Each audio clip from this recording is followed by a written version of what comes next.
What's up everybody and welcome to a new episode of I Am Future Idiot. Now this week it's Halloween, which is a kind of spooky kind of year, so I thought that, what the Jesus hell was that? Well, I didn't think anything happened there, let's just carry on. So anyway, I'm gonna say, I think I might be in a slight spot of danger. It's time. Appears we might have a demon in our midst. There's only one thing for it. Let's go. Right. I know this demon thinks he's trying to do, but that works.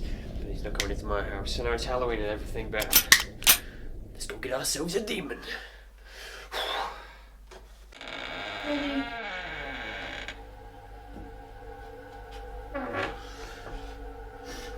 Come on, little demon. Come on, demon. Demon. Alright, demon.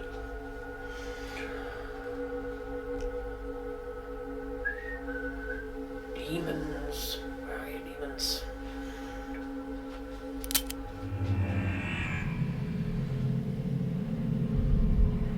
What the fuck?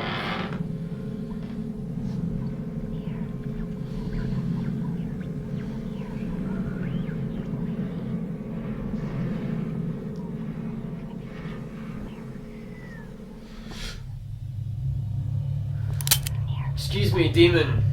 You appear to be in my home of residence, which you've also completely trashed, by the way. Thank you for that. Anyway, who are you? Turn around. What do you want? I thought you were going to be a zombie, to be fair, as you know. The game we're going to do is a zombie game, but whoever, you shouldn't be here. Who the fuck are you? You're a really shitty YouTuber and you must die. Don't come any closer, I will shoot. I'm coming to get you! You better run, you little shit. I'm gonna kill you, the worst YouTuber in history! Why did you shoot at me, you eat my hair? Die now! I don't know what that was, it was kind of like I got my missus dressed up in a weird kind of... Anyway, as I was saying, I'm Future Idiot, and here's my review of Resident Evil 2. Resident Evil 2 was released in 1998. It was a follow-up game to its predecessor for the hugely successful Resident Evil 1 released a few years earlier.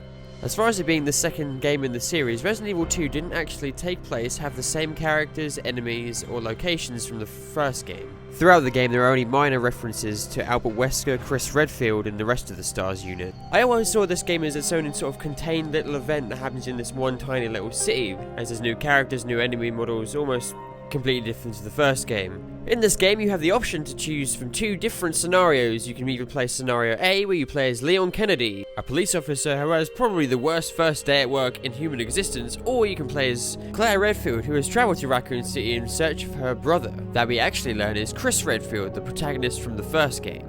Though both scenarios are quite similar, playing as both characters actually broadens your view of the storyline in that with each scenario you'll meet different characters, learning different things about the nightmare you've essentially been thrown into, also picking up different weapons and solving completely different puzzles from one another.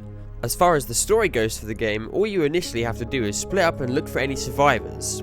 But as you delve deeper into the story, the plot thickens in that you discover about this terrible, nightmarish biological company called Umbrella, which have actually been the cause of the zombie outbreak in the first place. But that's about as far as I'm going to go with the story because, you know, you should probably play this game for yourself, so don't worry about spoilers. Anyway, the whole game is actually set up to put you as the player into the most awkward and dangerous positions against the pre-rendered backgrounds and fixed camera angles, not allowing you to see the whole screen at all one time, which I do believe just adds to the horror and suspense because the real true meaning of horror is the fear of the unknown and the not being able to see, which I think is a really small detail that actually has a huge impact on the game. As far as that, in each scenario, you'll be going around taking down ghoulish enemies of zombies and lickers and all kind of other monstrosities. Also, with a not great deal of ammo, you have to be very conservative with your ammo in this game, much like Resident Evil 1, that it forces you into a position that you can't just go down and mow every enemy you see down. You have to be very conservative and strategic and plan out your next move. As well as puzzles and gun pickups being completely different in both scenarios, there's two things that differentiate the most out of both scenarios in that each scenario has a horrible, scary demon monster thing chasing after you. So in Claire's, for example, you're being chased down by Birkin, a scientist that has been injected with the T-virus and made him go nuts and is mutated beyond all recognition. In Leon's, you're being admittedly chased down by someone called Mr. X, but that doesn't deter from the fact that he is insanely scary. Couple that with the various boss fights of giant alligators, huge spiders, plants that try to eat your actual face, and obviously, last but not least, your standard lovable garden variety zombie, ladies and gentlemen. Seriously though, couple all these together, tense music, horrible camera angles that don't let you see the whole screen, people stalking you for the whole game, limited ammo, and tight, horrible corners which you can't see around, actually makes for a really, really terrifying experience. Obviously, understandably, this year in 2016, especially the last couple of years, there have been a lot of survival horror games that have probably been 10 times more scary than this. PT, for example, Alien Isolation. However, I don't really think that these games have the character and quality that Resident Evil 2 did. At the time, it was a masterpiece. I was never actually allowed to play it, to be fair. My mum thought it was way too graphic and way too violent, so I ended up watching my older brother play and then actually coming back to it a few years later. But still, even now, I still get jump scares. I still get tingles down the back of my spine. The music, I haven't even spoken about the music. The music is tense, it's horrible, it's low, it's full of strings and horrible discords and all these horrible minor notes, but they're just little things that add to the whole equation of making this just one hell of a tense, scary, atmospheric action RPG. The game as a whole is actually split up into many different little subsections. The 4 main places you'll visit in this game is a police station, the sewers, the city streets, and a laboratory. Though even though that doesn't sound like a lot of places to visit throughout a 6-hour campaign, these areas are huge. Not only are they huge, but in fact the whole game actually serves as a huge giant puzzle box essentially. For example, you can't just go waltzing around the police station because obviously there are tons of locked doors, you have to find a lot of keys, tools to open manhole covers, and valves to turn off downed helicopters which are on fire, which are blocking your route. It's just all one huge big puzzle and it's so goddamn brilliant! And again, if that wasn't just stressful enough, now you got to deal with the enemies as well, and if you want to deal with the enemies, you're going to need ammo, and then where's your ammo? You're going to have to go and find your ammo, and when you find it, there's not a lot of it, so you're going to have to be conservative, and it's all just one big mind game, and it's mind games with zombies in it. What more could you possibly want? This is all I'm saying. If a developer of a game can make you think about when and where you should save, then they have done a fantastic job of limiting and pushing you the way they want you to go. Even saving in this game is a problem. You can't just save where you want. You have to pick up ink ribbons for the typewriters you found, and the typewriters are very far few in between, and obviously you don't want to screw yourself over by saving yourself into a really horrible position when you're surrounded by zombies with no ammo. It's just another thing you have to overcome, and every time you overcome it and you move into a new area, you find this key for the door you've been trying to unlock for the last 3,000 hours. It's really satisfying, or you get past a mob of enemies which you've been trying to strategically avoid around, and you finally found the shotgun and you finally have enough ammo to take at least one of them down. You can walk past the other one, and it's all just breathe. As far as I'm concerned, Resident Evil 2 has the best blend of puzzles, action, horror, and mystery that you can want from this type of game. Obviously it has its flaws, obviously it isn't the biggest campaign you could ever play, and obviously sometimes some of the voice acting is a bit cringy and a bit horrible. Freeze! Who are you? What are you doing here? Don't shoot! I'm a human! Bloody hell, you sound very complacent for someone who's about to blow your brains out with a shotgun.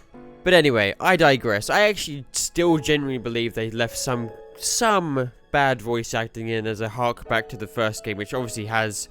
Actually, it generally has the worst voted dialogue in human existence. I think it's actually in the Guinness World Book of Records. Where's my record book? But other than that, I'm pretty happy. I think it's a good game. I think it's a solid 9 out of 10. And then earlier this year, or whenever the fuck it was, I can't actually remember, we got a video surfaced.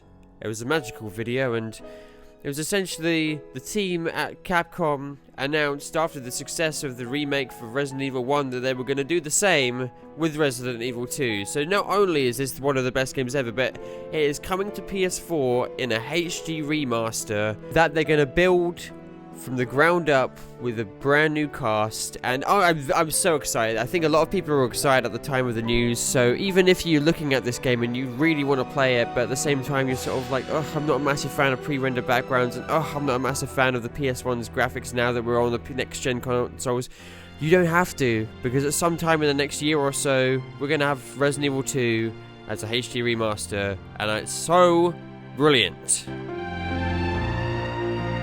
So there you have it, that's my review of Resident Evil 2 for the PlayStation 1. It's probably still one of my favourite games of all time, and I hope you guys enjoyed it, so just make sure to leave a like and subscribe and all that kind of stuff. But anyways, for now, as you may have noticed, the doors stopped banging, which makes me a bit worried that she's either left to go get Nando's, or she's still out there, so...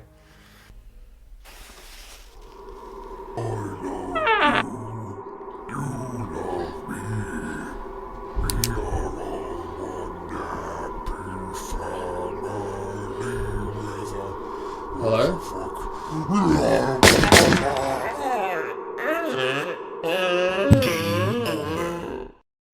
Hey, it's the demon here, and even though he just shot me, I've just been told to say, if you got this far in the video, press that subscribe button.